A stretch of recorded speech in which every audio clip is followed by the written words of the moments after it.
and welcome to this week's episode of the CCW podcast. My name is Kathy.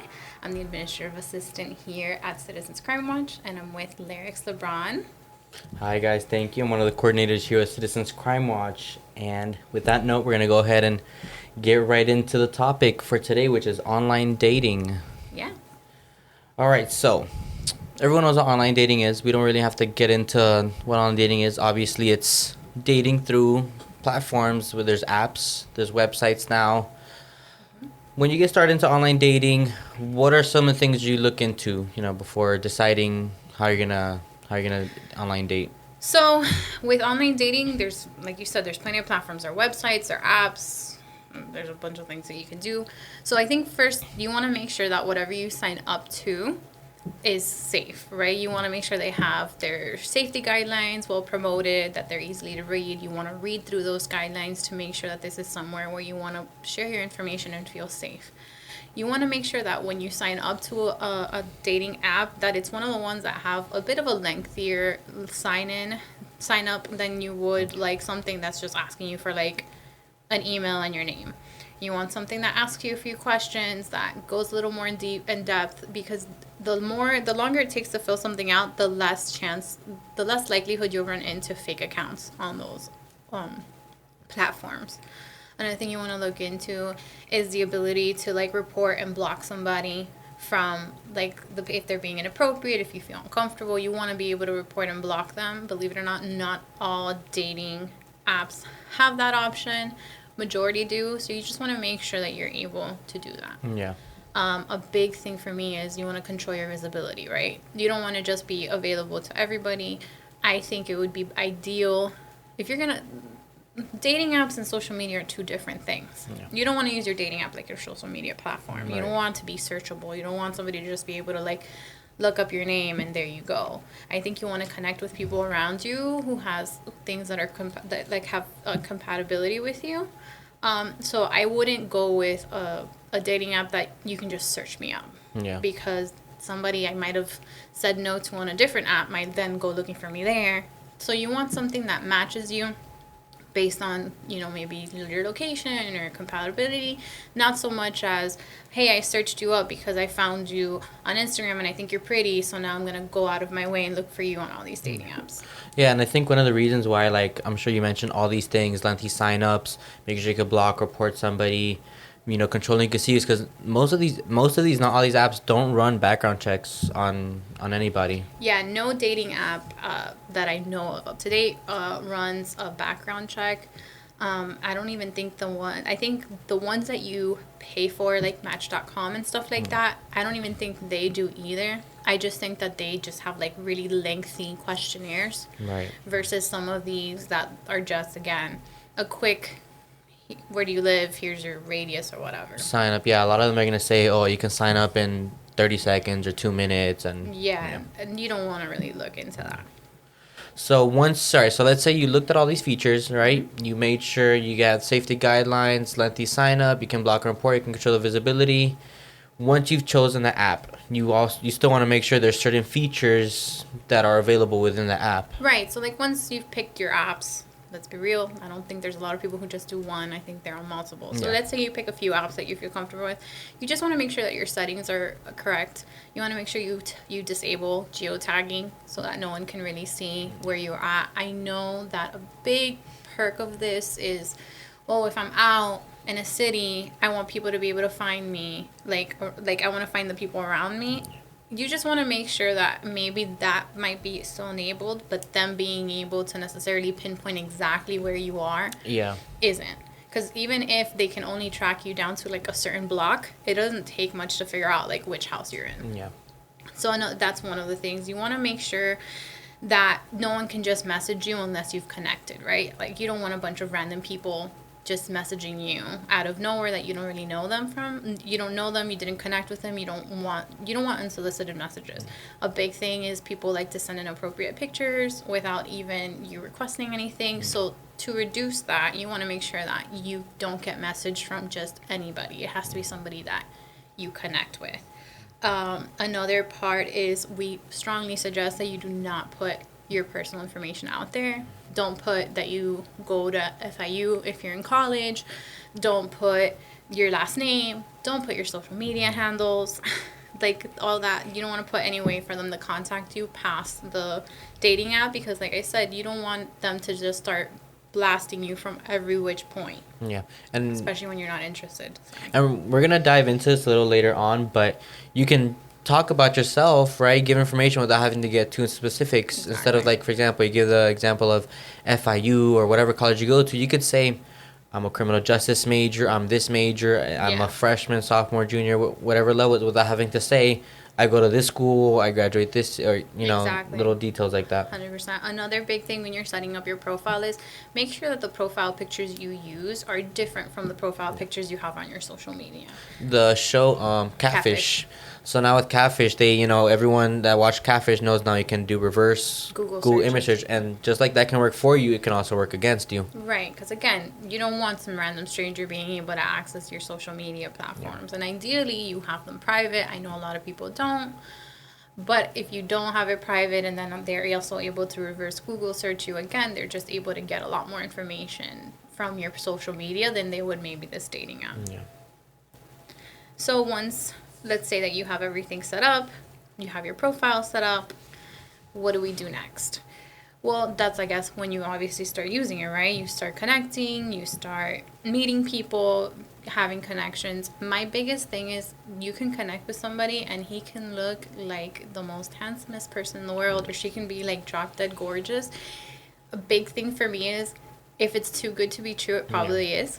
Yeah. We mentioned quickly, like briefly, the Catfish show. I think a lot of people have watched that. So you just want to be careful who you're connecting with. There are a bunch of red flags that you want to watch out for when it comes to profiles. You don't want to be connecting with people. One of the things is like they're, you know, oh, my wife died last year and I have 5 kids and I'm looking for the next mom. Yeah. These grandiose stories that like pull at your heartstrings usually to me are a bit of a red flag, because normally when somebody actually goes through something very traumatic or very tragic, they're not going to be quick to just tell everybody, right? Yeah, you're going to have that gut feeling, like if someone asks you for money right off the bat or starts telling you, I love you, like first, second day after they start talking to you, it's just like, we barely know each other. Yeah. Why are you? Or even, like I said, telling you like their whole life story. Like you're here to get to know somebody, but that always happens like in a progression. It shouldn't just be like all in right off the bat. Yeah. Another thing is don't feel pressured to give them your cell phone number. Yeah. Use other means. Use the dating app. They have a messaging system for that reason. If you feel like you want to use another form, don't give them your phone number. Create a Google Voice account. Use that instead. That Google Voice account can be specific for just dating apps. Most of the apps actually, like, even not just dating, I know other apps like OfferUp or even apps like Craigslist, Ring to Sell, they always advise you, don't give out your personal info, always stay messaging that. And I feel like a lot of times that gets ignored, but you have to take those. They don't give those warnings just for anything. You don't want to give your personal information, at least until you feel a little bit more comfortable with them. Like you said, there's alternatives. Everyone loves to FaceTime now. As easy it is to just, you know, take someone's number, FaceTime and video chat. Like you said, there's other alternatives. Google Voice even has the option for video. 100%. Yeah, you could do a bunch of... There's just other alternatives that you don't have to give your personal information out. If you see that the person has, like, other mutual friends that maybe you guys have in common. And this also, let's be realistic here. Dating apps aren't the only places people are meeting strangers and getting to know them. Social media is a big part of that as well. There's plenty, I know plenty of people who've been like, oh, I've met through Instagram or I've met through wherever. If you have mutual friends, reach out to those mutual people. Be like, hey, what do you know about John Smith?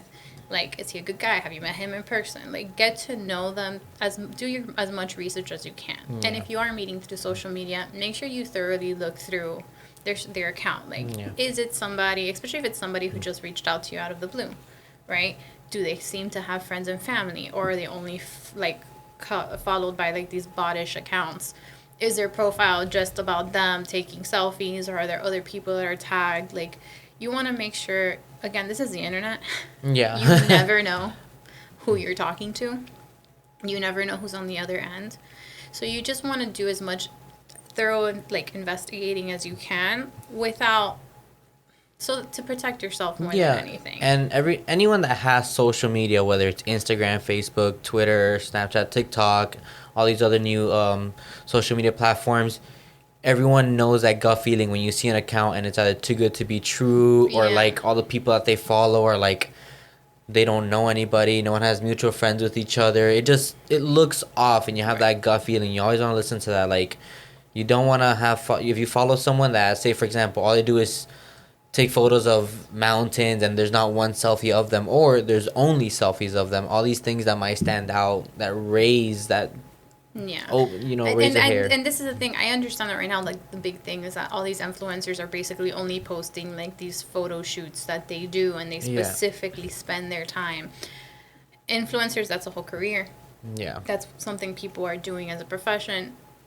I'm not saying you can't connect with them, but what I mean is any random normal following person isn't just gonna have only photo shoot pictures. Like, normal people are usually post.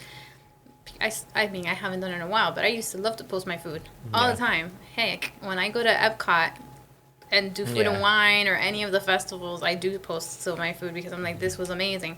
Yeah. That is normal, right? Like, you do posts where you're like, oh man, look at my friends, look at this, like, oh, we just did this really cool thing. Yeah. So I think that you want to find profiles that have a bit more of like a general experience of life, and not just these very structured, like, look at how pretty I am in this photo shoot. Yeah, you want something to be like a little more well-rounded. Me, for example, I'm like the opposite. I do not like posting my food, but that's just the way I was raised. You know, you don't want to post your food. That's me personally. But I still have photos of like me and my dog, and it's not even so much what I post, but like the comments. I have my cousins and family members, so you look through my comments, you can see, all right, this is a real person. They have cousins, they know me, you can message them and they'll tell you about me. It's not an empty profile. It's not that many photos, but you still see I have a dog.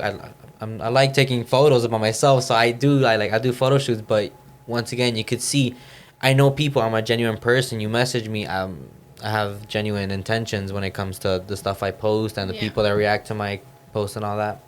Something else that we briefly had touched on is getting to know somebody without sharing specifics. What do I mean by that? I mean, hey, I'm a mechanic, but you don't have to tell them I work at this garage. Yeah. You could say I'm a coordinator, and maybe you can explain, like, I do neighborhood watch, and you can give them details without being like, I work for Citizens Crime Watch, for example. There's plenty of ways to tell people what you do without telling them specifically, like, where you work. Yeah. A big thing that was a huge trend a few years ago was connecting with people on Tinder and being like, hey, buy me a pizza. Yeah. And guess what? Now that person has your address and knows exactly where you live because they bought you a pizza. Yeah. That's extremely dangerous. You don't know who these people are.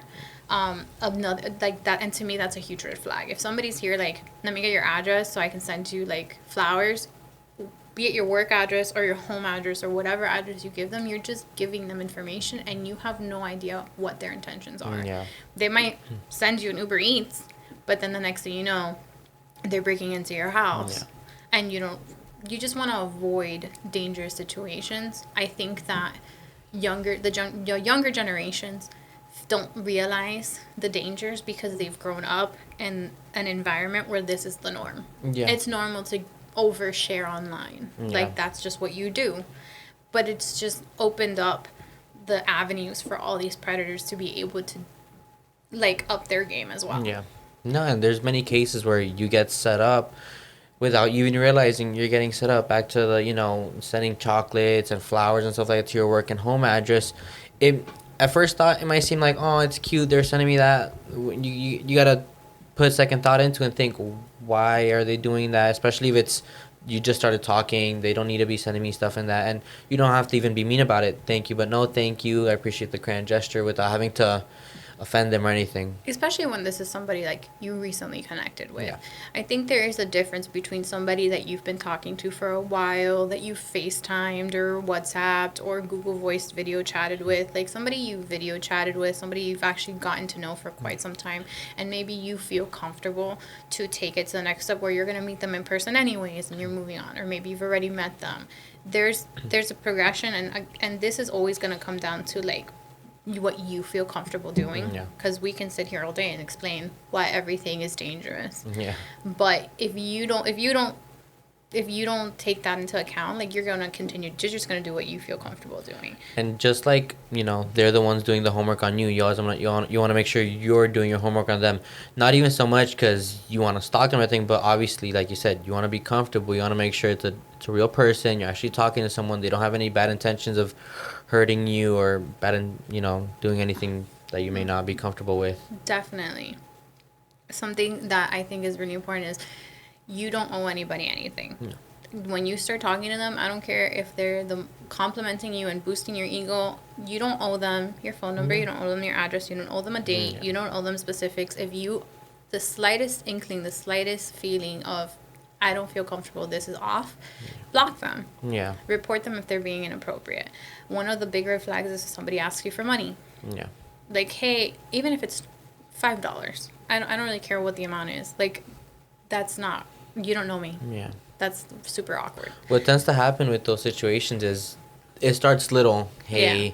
I need $5, gas, this and that, and it They starts just cut building. the light bill and I'm short $2. Can you send it to me? And it starts building up, and next thing you know, they're asking for hundreds of thousands, and you almost feel pressure to do so because you're like, now they're comfortable with me and all that. But There's a whole documentary, isn't there, on Netflix, The Tinder Swindler, Yeah. who got like millions and millions of Millions, dollars yeah. from these women. And it's all very sad, right? Because it's like there's always a tragic story. There's always Yeah. a reasoning why they need the help or whatever. A big red flag is if somebody just disappears, right? Ghosting is a big thing. And then all of a sudden they come back, and when they come back, it's like, oh man, I was kidnapped or whatever that was. Yeah. Like, it's always something super dramatic. Oh, I couldn't have my phone on me because I was arrested for whatever. Like, there's always a dramatic reason as to why they disappeared, and then all of a sudden they're like, do you think you can help me? I thought we had a real connection. Yeah. Da da da da. Another red flag would be like if they don't answer your questions, right? Like, you could ask a relatively direct question like, what do you do? And then they answer you very vaguely, like, oh, I invest. Oh, what do you invest in? Just investments. yeah, like the whole point of the dating app is to get to To know know someone, and somebody. if they're not giving you that information for you to get to know them, it's like, why are you on the app in the first place if you don't want to give me any information? 100%. Yeah. So let's say that we've been talking for a while. Yeah, so you got comfortable, and now you feel like maybe I want to meet this person. Right. Like face to face. What are some things that you would do before you meet them? Well, before I even get ready to meet somebody, I'm going to assume that I've at least video chatted with you. Okay. And there hasn't been any inconsistencies with that. Right? And I don't mean just video chatted to a blank screen. I mean, like, I actually saw somebody's face. We've been talking for a while, and I feel comfortable enough, right? Because that's a big thing. I want to make sure that everybody does what they feel is that what they're comfortable with doing, like progressing comfortably. So I've been talking to you, whatever. The first thing I would personally do is make sure that, like, hey, this could go two ways. Either I try and make it a group thing where I'll be like, well, I'll be there with my group of friends. Maybe you meet me, and that's how we'll meet, right? Yeah. There's safety in numbers.